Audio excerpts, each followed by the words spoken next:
Vítam vás na Vilohrade. Moje meno je Václav Petráš, som permakultúrny dizajner a rád by som vám dnes ukázal tento krásny pozemok. Pozemok vlastní rodina Staníku. Nachádza sa v ňom rodinný dom, záhrada, zeleninová záhrada, ovocný sad a hydina. Nachádzame sa na Hornom záhorí na hraniciach Českú a Slovenskú republiku na úpatí Bielých Karpát. Sme na svahoch mesta Skalica, ktoré je kráľovské okresné mesto, známe svojimi vinohradmi, hlavne skalickým rubínom.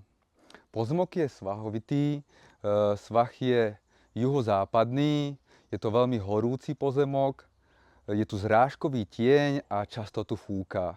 Rodina Staníku je veľmi otvorená k prírodným spôsobom pestovania, k permakultúre a k ochote dať prírode priestor na tejto záhrade. Ja som permakultúrny dizajner, posledných 7 rokov sa živím realizáciou a návrhom, dokonca na tomto pozemku bol prvý, na ktorom som pred 7 rokmi začínal. Mám vyštudované PDC. K celému tomuto oboru ma priviedlo práve štúdium environmentálnej štúdie na Masarykovej univerzite, kde som zistil, že táto zem potrebuje pomôcť a potom som našiel permakultúru ako najlepšie možné riešenie. Tak som sa do toho dal.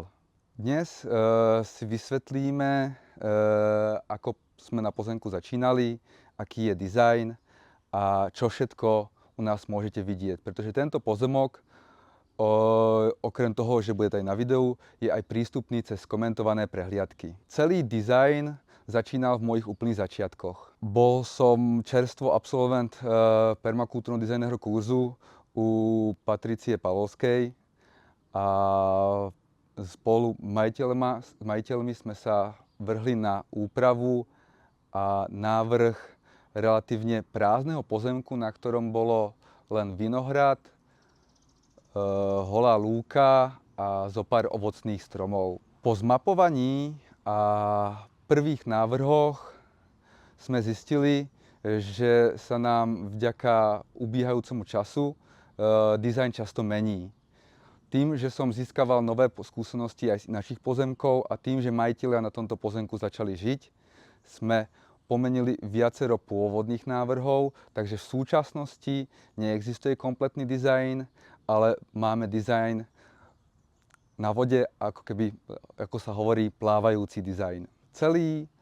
Celá myšlienka je prepojenie tradičnej rodinnej záhrady spolu s permakultúrou a spolu s malou farmou, malým hospodárstvom zameraným na rôznorodé výnosy.